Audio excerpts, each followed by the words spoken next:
नमस्कार, आपके साथ मैं रोहित कुमार। आप न्यूज फॉर नेशन पर। बिहार में चुनाव है और इन चुनावों में सबको अपने अपने हिस्सेदारी जो है, सब तमाम जो दल हैं या जो जातियां हैं वो अपनी अपनी हिस्सेदारी मांग चुकी हैं या चुनावी रण में हैं। लेकिन क्या बिहार के मुसलमानों को उनका हक मिला? इस पर ही आज बात करेंगे, क्योंकि कई तरह की चीज़ें चल रही हैं। प्रशांत किशोर की सभाओं में मुसलमानों का उमड़ना, ओवैसी का सीमांचल में लगातार कैंप करना, तेजस्वी यादव का सीमांचल पहुंच करके बड़ा ऐलान करना, या फिर बीजेपी का किसी को टिकट नहीं देना, जदयू के द्वारा टिकट में कटौती कर लेना, क्या ये सब कुछ मुसलमानों के साथ सही हुआ है? इस बार बिहार का ये चुनाव कई मायनों में खास है, और खास है मुसलमानों को लेकर के भी। हमने इसीलिए इस पूरे स्क्रीन पर जो बात लिखी है उसी का आज पोस्टमार्टम करेंगे, बताएंगे कि क्या बिहार के जो मुस्लिम हैं वो सिर्फ दरी बिछाएंगे। आबादी के हिसाब से सबसे बड़ा चंक जो है वो महागठबंधन के साथ आप कह सकते हैं इसको, लेकिन क्या महागठबंधन ने उसके साथ न्याय किया?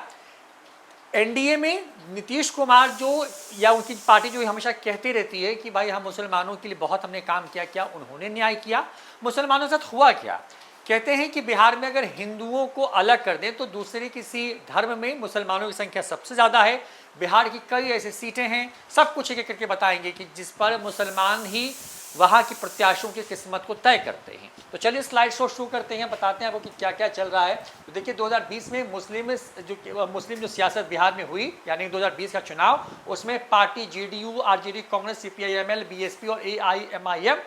जेडीयू ने 11 उतारे, 0 जीत करके आती है। आरजेडी ने 17 उतारे, 8 जीत करके आती है। कांग्रेस ने 10 उतारे, 4 जीत करके आई। सीपीआईएमएल ने 1 उतारा, 1 जीत करके आई। बीएसपी ने 1 उतारा, 1 जीत करके आए। एआईएमआईएम ने 16 उतारे, 5 जीत करके आए। बीएसपी वाले जमा खान बाद में जदयू में चले आए। उसके बाद दूसरा स्लाइड शो देखिए लाते हैं 2025 में मुस्लिम सियासत की बात करते हैं। तो इस बार क्या हुआ है? साल 2025 की विधानसभा चुनाव का भी फिगर जानना जरूरी है आपके लिए।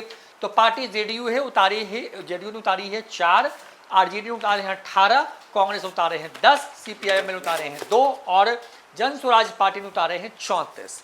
यानी प्रशांत किशोर ने सबसे ज़्यादा प्रत्याशी इस बार जो हैं वो उतारे हैं।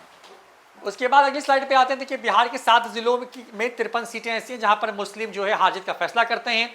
कटिहार से शुरू करते हैं। कटिहार में कुल 7 सीटें हैं, पूर्णिया में 7, किशनगंज में 4, अररिया में 6, दरभंगा में 10 सीट है, सीतामढ़ी में 7 और पूर्वी चंपारण में 12 सीटें हैं। कुल योग होता है 53 का, यानी कि वो सीट जहां पर लगभग मुस्लिम आबादी तय करने की स्थिति में मोरलेस है। इस ग्राफिक्स पे अगर आए तो यहाँ पे देखिए कि ये जिलों में, इन जिलों के अंदर में मुस्लिम आबादी कितनी है इन 53 सीटों के हिसाब से अगर देखें तो सीतामढ़ी की ओवरऑल, क्योंकि सीतामढ़ी में जो है 7 सीटें हैं, तो यहाँ पर कुल आबादी का कुल वोटिंग जो होगी, वहाँ पर जो कुल वोटर रजिस्टर्ड हैं उसका 21% जो है सीतामढ़ी में मुस्लिम आबादी है। पूर्वी चंपारण में ये आबादी 22% है। दरभंगा में आबादी जो है 23% का है। पूर्णिया में यह आबादी 37% है। किशनगंज में सबसे ज़्यादा 68% मुस्लिम आबादी है। अररिया में 41% है और कटिहार में 63% है। ये सब कुछ सीमांचल और मिथिलांचल और का जो पूरा इलाका है वो आप कह सकते हैं कि मोरलेस। और यहाँ पर जो है चुनाव होने हैं, 53 सीटों पर मुस्लिम आबादी तय करेगी कि आखिर क्या होने वाला है। अब नेक्स्ट स्लाइड पे देखिए, यहाँ पे आते हैं और दिखाते हैं कि बिहार के 7 जिलों की 53 सीटों पर मुस्लिम कैसे हार जीत का फैसला करते हैं। तो 2020 में एनडीए ने 53 में से 36 सीटें जीत ली थी इस इलाके में। महागठबंधन 12 जीत पाई और एआईएमआईएम जो कि असदुद्दीन अवैसी की पार्टी है उसने 5 सीटें जीती। सीमांचल में कटिहार, पूर्णिया, अररिया, किशनगंज की कुल 24 सीटें आती हैं। कहते हैं कि यहाँ पर मुस्लिम होना जरूरी है चुनाव जीतने के लिए, लेकिन कई चुनावी नतीजों ने इस सीट पर चौंकाया कि किस तरीके से यहाँ पर गैर मुस्लिम जो है चुनाव भी जीते हैं। अब उसके बाद ये नेक्स्ट स्लाइड आती है और उसमें बिहार में मुस्लिम विधायकों की संख्या 2020 के लिहाज से क्या है ये आपको बताते हैं। नीतीश कुमार सबसे ज्यादा बात करते हैं कि उन्होंने वो काम किया है जो कि आज तक देश में किसी भी मुख्यमंत्री की तरफ से मुसलमानों के लिए नहीं हुआ। इसकी फिक्र किए बगैर कि उनको मुसलमान वोट करते हैं या नहीं करते हैं। 20 के चुनावी नतीजे में यही हुआ कि जदयू लड़ी 11 पर, नीतीश कुमार के खाते में आए 0। एआईएमआईएम जो है उसने क्या लड़ा उसको बाद में बताएंगे, लेकिन आरजेडी ने 17 पर चुनाव लड़ा, 8 जीत करके आई। लगभग आप कह सकते हैं कि मोरलेस 50% का स्ट्राइक रेट था। कांग्रेस 10 पे लड़ी, ये 4 जीत करके आई, यानी कि 40% का स्ट्राइक रेट यहाँ पर था। एआईएम से आरजेडी में आए 4 विधायक थे। बीएसपी से जेडीयू में आए एक विधायक जो कि मंत्री बने जमा खान, और एआईएमआईएम में एक बच गए और माले में एक जीती और वो माले के साथ ही रहे। कुल 19 विधायक जो हैं वो 2020 के चुनाव में जीत करके आते हैं।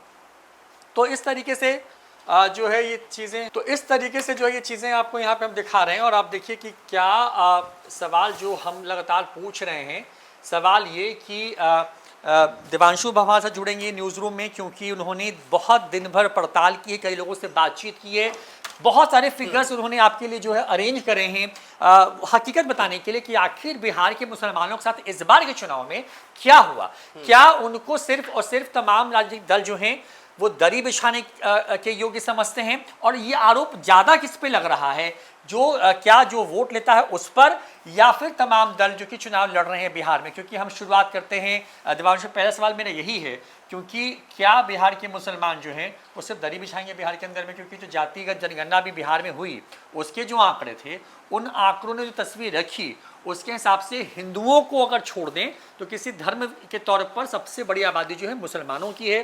50 से ज़्यादा सीटें हैं जहां पर वो तय करते हैं कि कौन जीतेगा कौन हारेगा। सीमांचल तो पूरा वही तय करते हैं कि आखिर बिहार में कौन जीतेगा, मुख्यमंत्री कौन बनेगा, यानी कि सीटें ज़्यादा किसकी आएंगी। लेकिन फिर दरी कौन बिछा रहा है?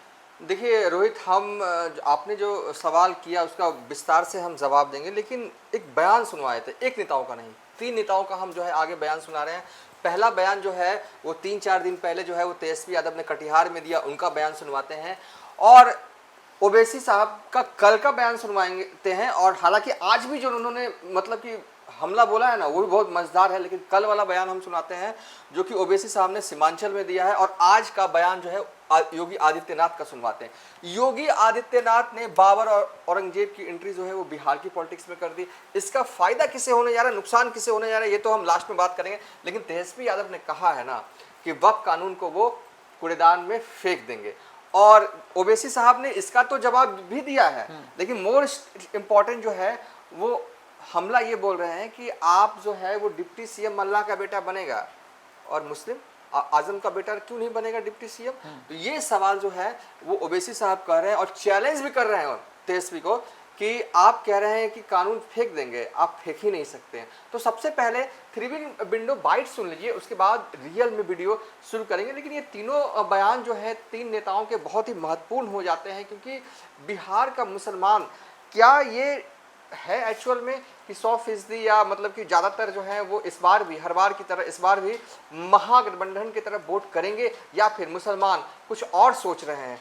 सोच वो जनसुराज की तरफ भी रहे हैं, सोच इस बार जो है एआईएम की तरफ उनका झुकाव पहले से ज़्यादा बढ़ा है या 2020 के मुकाबले कम रहा है। आखिर ग्राउंड पर सिनेरियो है क्या, क्योंकि जिस तरीके से जातिगत जनगणना करवाई गई उसके आंकड़े आते हैं कि मुसलमानों की आबादी 17.7, आप इसे आसान भाषा में 18% कह सकते हैं। लेकिन इस आबादी के हिसाब से टिकट जो है वो नहीं मिला है, और ये कहीं ना कहीं ग्राउंड लेवल पर ये जो मैसेज जो है वो सर्कुलेट जो है वो करवाया गया है, और कहीं ना कहीं लोग सोच रहे हैं क्या सही में महागठबंधन को वोट देना सही होगा नहीं होगा, ये हम विस्तार से बात करेंगे। लेकिन सबसे पहले 3 विंडो बाइट सुनिए। चाहे कोई बिल ये लोग लाते हो, आप लोगों से हम कहना चाहते हैं, वक्फ कानून का जो इन लोगों ने बनाया है, हमारी सरकार बनेगी तो उस बिल को हम लोग कूड़ेदान में फेंकने का काम करेंगे। अपराधी फिर से जीवित न होने पाए, ये कांग्रेस को, आरजेडी और समाजवादी पार्टी जैसे दलों को शोभा दे सकता है कि वे किसी पेशेवर अपराधी और माफिया को गले लगा करके किसी बाबर और किसी औरंगजेब की मजार में जाकर के सजदा पड़े। लेकिन यह किसी सच्चे भारतीय को शोभा नहीं देता है, ये नहीं देता है। हम लोग तो उसी मार्ग के पथिक हैं जो गर्व से इस बारे में बोलता है कि रामलला हम आएंगे, मंदिर वही बनाएंगे, और बना करके दिखा भी देते हैं कि 3% और कह रहे हैं कि अगर हमारी सरकार बनेगी तो मुख्यमंत्री हमारा होगा। बताओ आप 17% हैं, अगर मल्ला का बेटा उप मुख्यमंत्री बन सकता तो क्या आदम का बेटा मुख्यमंत्री नहीं बन सकता? हमको जवाब दो। तुम 14% और 36% तुम, और हमको बोल रहे दरी बिछाओ, दरी बिछाओ, दरी बिछाओ। अरे जो लोग बार बार MY बोलते हैं, अरे बताओ कौन है? याद रखिए, डरना नहीं है बीजेपी से। जमहूरियत है, ये चंपारण की सरजमीन है। जुल्म करने वाले अंग्रेजों को हमारे बुजुर्गों ने मार मार कर भगा दिया था अंग्रेजों को। एक और बाकी है इंडिया अलायंस, अपने आप को गठबंधन कहती है। अब गठबंधन की हकीकत यह है कि जो हमारे VIP पार्टी के लोग हैं, अभी इलेक्शन शुरू नहीं हुआ तो उनके जिम्मेदार ने कह दिया कि बिहार में हमारा मल्ला समाज की आबादी 3% है और हमारा उप मुख्यमंत्री होगा। मैं आपसे पूछना चाहता हूं, अगर मल्ला समाज जो 3% की आबादी है और वो तेजस्वी के बाजू बैठकर कहता है कि हम उप मुख्यमंत्री होंगे, मैं ढाका की आवाम को और बिहार की जनता को और खास तौर से वो 17% अल्पसंख्यक समाज को एक पैगाम दे रहा हूं।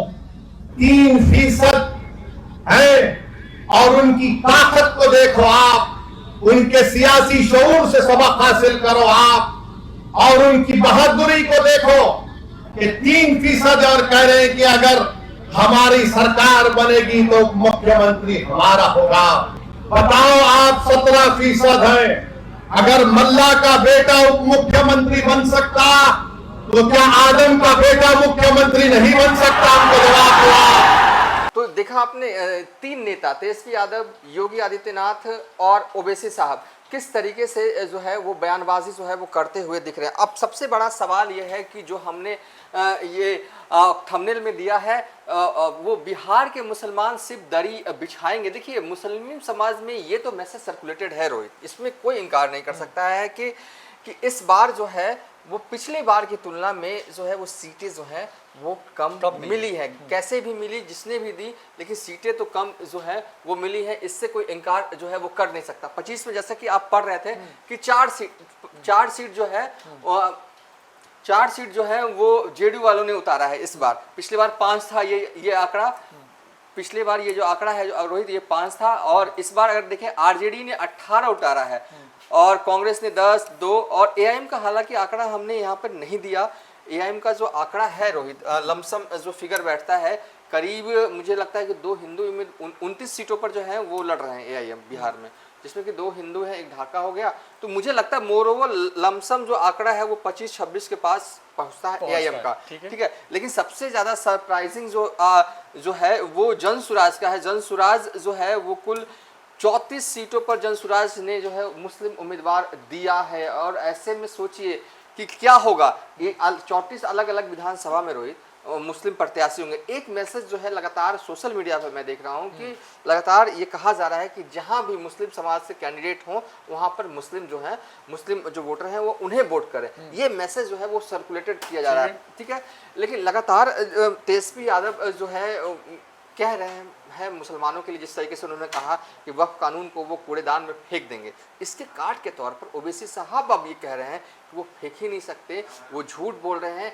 मोदी से भी ज्यादा तेज है तेजस्वी झूठ बोलने में। और कहाँ बोल रहे हैं वो? पटना या फतुआ में नहीं बोल रहे हैं, वो वही बोल रहे हैं। मतलब कहते हैं ना लोगों के बीच में गेम गर्दन पे ही जाके बोल रहे हैं, एकदम सीमांचल में बोल रहे हैं। और सीमांचल में लगातार इस तरीके से बन गए हैं। पीछे मैं जहां तक हमें लग रहा है कि इतना ध्यान ओवैसी साहब ने पिछले बार बिहार को नहीं दिया था। इस बार उन्हें भी लग रहा है, लगातार डटे हुए। हाँ, इस बार उन्हें लग रहा है कि अगर यहाँ पर जो है ना मेहनत कर दी जाए ना तो कुछ भी हो सकता है। और जो जानकारी देखिए, लगातार बिहार के जाने माने जो है वो पॉलिटिकल एनालिसिस्ट हैं सिराज अनवर, मंथन टुडे के संपादक भी, हमने उनसे फोन पर ये सवाल किया था, क्या सर आपको क्या लग रहा है कि बिहार के मुसलमान पिछले बार की तरह इस बार भी जो है वो महागठबंधन की तरफ एकदम आंख बंद करके झोली गिरा के वोट करेंगे? तो उन्होंने कहा कि देवांशु जी ऐसा नहीं है, इस बार परिस्थितियां बिल्कुल बदली सी नजर आ रही हैं। कहीं ना कहीं जो टिकट बांटने में कंजूसी कह लीजिए या जो आपको शब्दावली अच्छा लगे, कम दिया गया, मूल तौर पर जो है कम दिया गया, उस कहीं ना कहीं मुसलमानों में निगेटिव मैसेज तो गया है। और जिस तरीके से ओवैसी साहब लगातार हर मंच पे, पता है उनका पंचलाइन हो गया है, हम तो चाहते थे कि मुस्लिम वोटों का बिखराव नहीं हो, लेकिन तेजस्वी यादव मुस्लिम लीडरशिप उभारना नहीं देना चाहते हैं, इसलिए वो हमारे साथ गठबंधन नहीं उन्होंने किया। अख्तरुल ईमान साहब नहीं चाहते थे अंदर से कि हमारा गठबंधन आरजेडी के साथ हो, लेकिन हम सिर्फ मुस्लिम वोट ना बटे, बस हम 5 सीट 6 सीट लेकर गए थे कि इतनी दे दीजिए, हम जो है वो लड़ लेंगे, लेकिन फिर भी तेजस्वी यादव नहीं माने। इसका जो है वो कहीं ना कहीं ग्राउंड पर कुछ तो असर होगा। मैं ये नहीं करूँगा इसका असर है, लेकिन ऐसा तो नहीं है कि ओवैसी साहब कह रहे हैं और लोग जो मुस्लिम समाज के लोग हैं वो बिल्कुल ये माने कि नहीं ये तो गलत बोल रहा है, ये हैदराबाद से आए हैं, ये गलत बोल, ऐसा तो होगा नहीं। अगर 100 आदमी है, अगर 100 आदमी मुस्लिम समाज के लोगों को पोल करना है, तो उन 100 में से कुछ तो जो होंगे ओवैसी साहब की इस बात को तो कहेंगे कि हाँ सही में राबड़ी लालू यादव के घर के बाहर जो है अख्तरुल ईमान थे, ये तो सही है, और सही में वो गठबंधन करना चाहते थे, तो इसमें से कुछ तो टूटेंगे। और ये किसका टूटेगा? ये एनडीए का तो टूटेगा नहीं, ये तो सब जितना भी, अगर मैं कहूँगा ओवैसी साहब जितना तोड़ेंगे इस बार वोट, जो हमारे पास जो जानकारी सिराज अनवर जो की तरफ से जो आई है, उन्होंने कहा है कि 10 सीट पर जो है एआईएम इस बार फाइट में है, 10 सीट, और 3 सीट पर वो जीत का दावा भी कह रहे हैं कि उनके हिसाब से लग रहा है कि 3 सीट जीत गए। हाँ 3 सीट जो है एआईएम, तो अभी से ही मानिए कि ये एआईएम की सीट है। एक तो हो गया अमौर, जहां से अख्तरुल ईमान साहब लड़ रहे हैं। अख्तरुल ईमान साहब 2020 में ही 50,000 वोटों से ज्यादा जीत चुके हैं। अगर मान लीजिए कुछ नाराजगी, कुछ लोग नाराज होंगे, तो 2000 वोट से भी जीत जाए तो बड़ी उपलब्धि है। तो अमौर सीट जो है वो ये जीत रहे हैं। ठाकुरगंज, ये कोचा धामन जो है वो सीट कहा जा रहा है कि बहुत ही स्ट्रॉन्ग जोन में जीत रहे हैं। अभी हम कैसे कर सकते हैं, तो वोटिंग होना है, स्ट्रॉन्ग जोन में है। ढाका जो है ये स्ट्रॉन्ग जोन में है।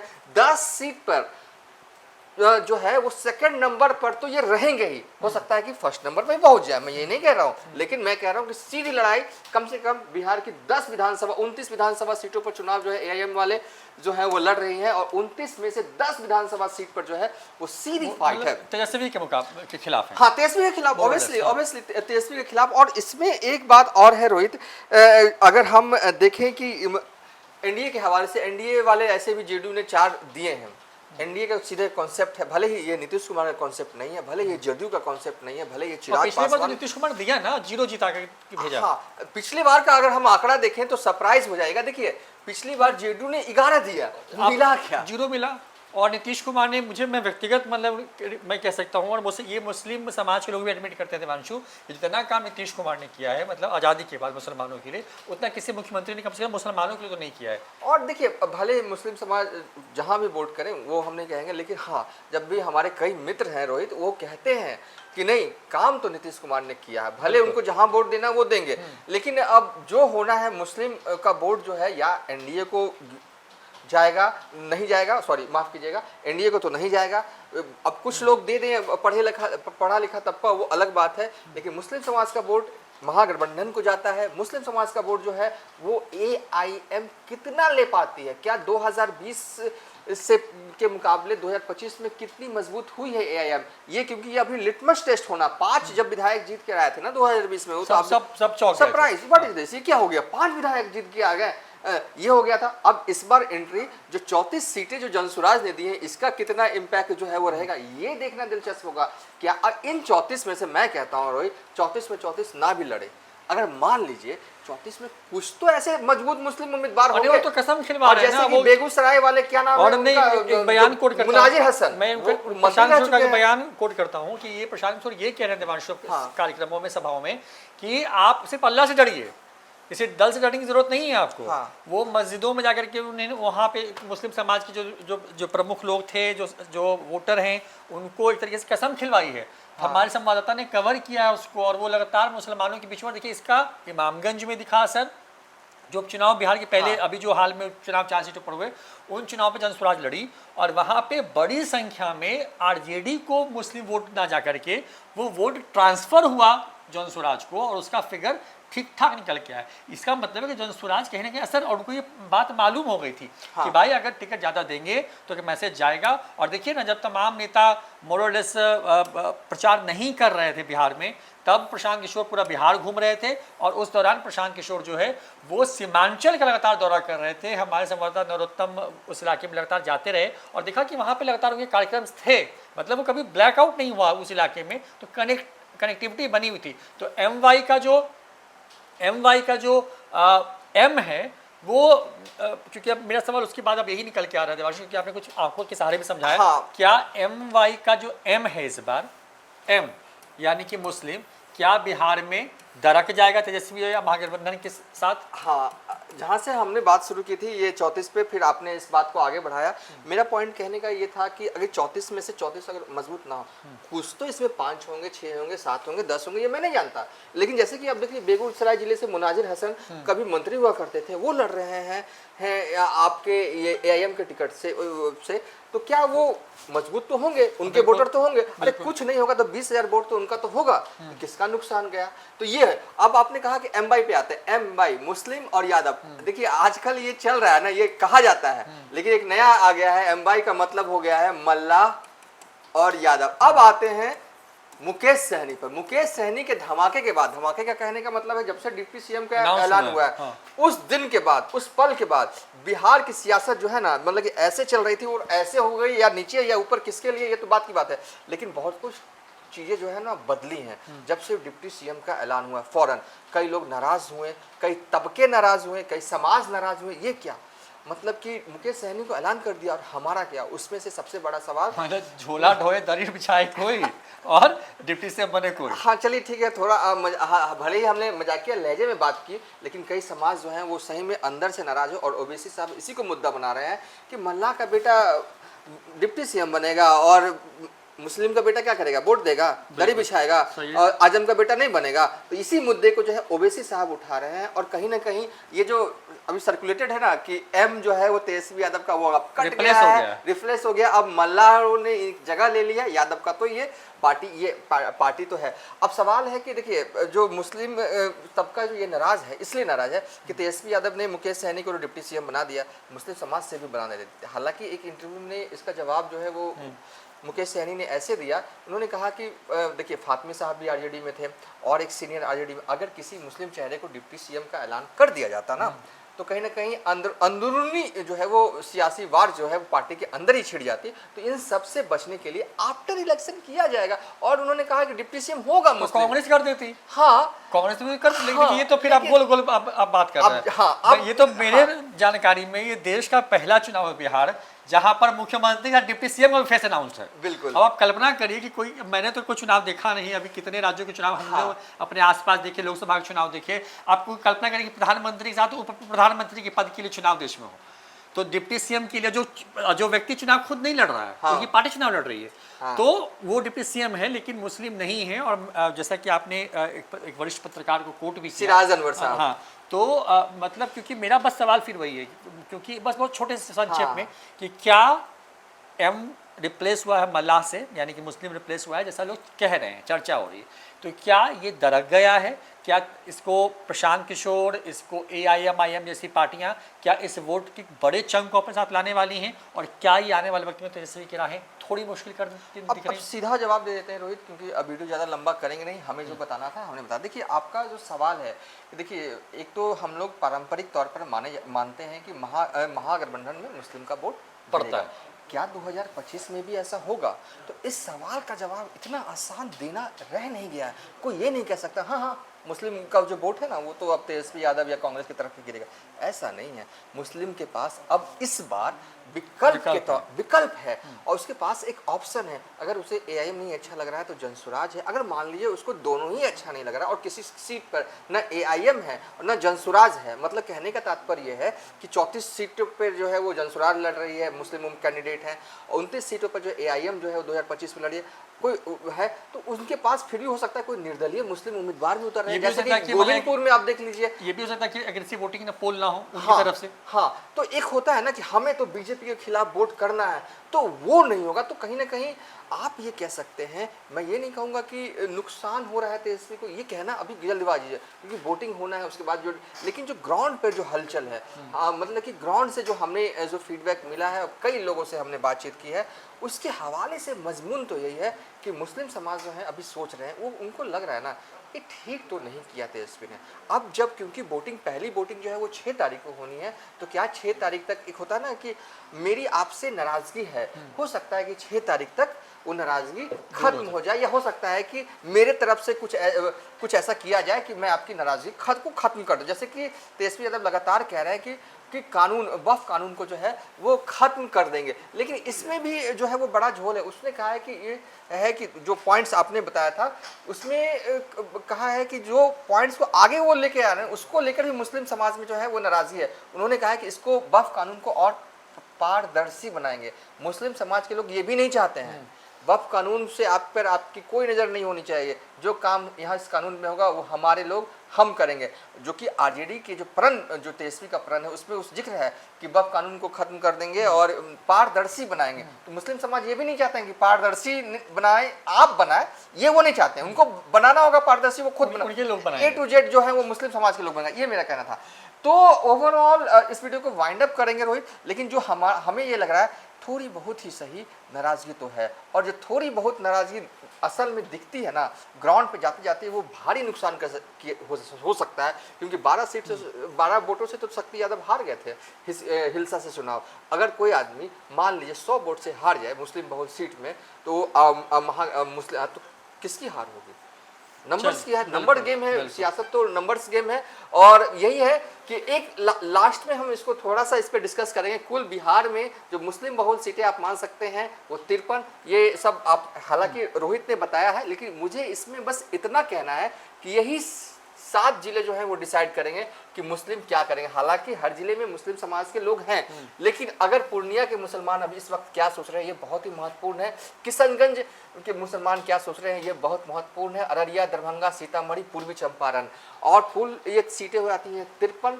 मुस्लिम समाज कहीं ना कहीं उन्हें ये लग रहा है कि उनकी आबादी 18% है, लेकिन सीटें उस हिसाब से दी नहीं गई हैं। ऊपर से ओवैसी साहब रही कहीं कसर जो है ना वो मतलब कि कर रहे हैं कि एकदम पूरा तंज कसे हुए हैं, और डिप्टी सीएम मुकेश सहनी को बनाया गया। इससे लेकर भी मुस्लिम समाज में ये है कि हमारे समाज को क्यों नहीं बनाया गया, ये है रोहित। देखिए यही पूरी कहानी है बिहार की इस बार की, और यही पूरी कहानी यहाँ पर निकल करके सामने आई है। हमने बताया विस्तार से पूरे ग्राफिक्स के सहारे कि चल क्या रहा है, हुआ क्या, हो क्या रहा है।